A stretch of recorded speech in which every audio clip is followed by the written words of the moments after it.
What's up, coaster fans? You clicked on the video, so you know what's happening. That's right, it's time for the top 15 coasters late 2018. Number 15 is Invertigo at Kings Island. I really enjoy riding this coaster, and at my home park, it's a good addition. It is a Vekoma Boomerang, but it's one of the new Invertigo models, and I think it's a fun ride. Plus, they got rid of that terrible color scheme it used to have, which would have definitely actually put its place further down on the list, but it's a good ride. Next up is Ninja at Six Flags Magic Mountain. Now, I went to Magic Mountain when I was 7, so I didn't ride the big rides, but Ninja was better, and I thought it just did edge out Iron Dragon and Flight the Bat, which were the other two aero suspended coasters that I've ridden. Of course, at Kings Island and Cedar Point. But I thought it was good. It was forceful. It had the good cool bank turns. Next up, we have Backlot Stunt Coaster. Now, there's one at Kings Island, Cedar Point. One Kings Island, Canada's Wonderland, and Kings Dominion. But I've only ridden the one at Kings Island. It's got a pretty good launch and amazing theming. That's probably my favorite part about it is all the shipping containers and the fire. And the launch is not bad. And they're like triple helix. It's cool. This is the other coaster, Six Flags Magic Mountain, that's on this list. It is Apocalypse. I thought it was good. It's a good little GCI. It kind of reminds me of Invader. I mean, even though I've never ridden that. It's kind of a family GCI, but it's good. It's smooth for sure, and it's cool. I love this station, how the train flies through there, and they play it off. Next up, we have Flight of Fear, and if you look down there, I do have a picture of Joker's Jinx, just because it's kind of hard to find pictures of Flight of Fear. But it's a fun ride. I ride it a lot because it is at Kings Island, and it's got the nice launch. Its launch is fun, and I just really enjoy this coaster. It's intense. It's got the inversions that are cool, and it's good. Number 10, we have Valravn at Cedar Point. And I know this is going to spark some interesting opinions, but it doesn't deserve to be any higher on the list. And you can see that from all the other coasters. It's fun. It's got good airtime. It's forceless. It's forceless. It's forceless. Oh, yeah. It's kind of forceless. And it's a little forceless. But the thing is about it, that one inversion's good. The third one, because you get to go get some cool airtime, like a reverse airtime, but it's forceless. Number 9, we have Gatekeeper. Gatekeeper is also pretty forceless. But if you sit in the back row, you can get some good near-miss times.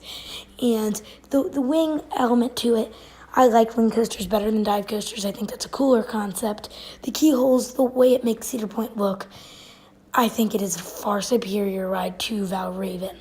Number 8, we have Diamondback. And this is one of the best B&M hypers out there. I've not gotten a chance to ride any of the other ones yet, but that's changing soon. I'm a big fan of Diamondback's airtime. However, floater airtime is not my favorite thing in a roller coaster. I like more intense rides, but I do know people who this is their favorite roller coaster at Kings Island. That's not the case for me, though. It's still a good ride. Number 7, we have Top Thrill Dragster. Now, Top Thrill Dragster, once again, it's one of those, okay, this should be way higher on your list, but it's not. I really like it. The color scheme's cool. The launch is amazing. The amount of time that it's broken down is not cool, but it's a really good ride. Banshee at Kings Island. Now, this is another coaster at Kings Island. I think this is better than Diamondback by quite a bit. This one is super intense. I grayed out the first time I rode it, and it was a really, really good experience every time I ride Banshee. It's a good ride. It's intense. It gives you airtime, even for a coaster, inverted coaster. There we go. Millennium Force at Cedar Point is next, and I feel like nowadays this thing is underrated because so many times, so many people have said, oh, it's overrated. I expected it to be absolute garbage when I got on it. But it wasn't. It's really fun. It's got really good floater airtime. The bank turns are forceful. It's a good ride. I don't understand why people hate it so much.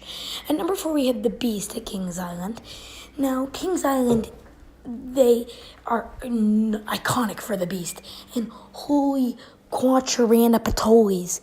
The Beast has airtime. The Beast has the length. A night ride on the Beast is incredible. You don't even know where you're going. It is so fun. 2 lift hills. Are you kidding me? This ride, it's like you're on there for 5 minutes. I mean, it feels like what am I still doing on here? I'm supposed to be back home right now. Like, you feel like you're going to be late for school the next day. Number 3, we have Mystic Timbers. And yes, I do think Mystic Timbers is better than the Beast. And I know you're thinking, what is wrong with you? I like the intensity better. I like the airtime better. I like the Helix better. I like the Trick Track double ups better. I think it's a better coaster. I do understand people saying it's overhyped with the shed and all that, but put the shed aside and think about the coaster itself. It is the best coaster at Kings Island. I stand by that claim forever. The airtime is incredible. It's amazing. Number 2, we have Maverick at Cedar Point, and this used to be my favorite coaster. And wow, is it a good ride. It is so intense. It has got all these inversions. You're like, what is going on? And that's what I like with a ride. I love it to be like, okay, so where am I, by the way? Just like out of curiosity, like, what is going on? But you can't even think about that because all your brain can think about is going, I'm like screaming it, but I'm not going to scream. It's just so good. And number 1, of course, is Steel Vengeance. What were you guys expecting? I'm an enthusiast. I'm a sellout. It may not be this way in a few years, but Steel Vengeance is an amazing coaster that I love. It's got the airtime. It's got the inversions. It's got the intensity. It's got the speed. It's got the outer bank turn. That element is awesome. I love it. It combines all my favorite elements in one coaster in the best order possible. Silky smooth. I just could not imagine a better coaster. Video. It only took me like 8 hours to make. I've never had a video take me as long to make as this video did. I don't know why, but so make sure to like it. I really have never worked as hard on a video as I worked 8 hours on this video. I should mention that. I worked 8 hours on this video and I'm still not done. All I have to do is throw these clips in though. Please like the video, comment, subscribe, and share. Do all that good stuff. But sharing the video is the most important thing. Tell your friends. Steel Vengeance is the best coaster in the world.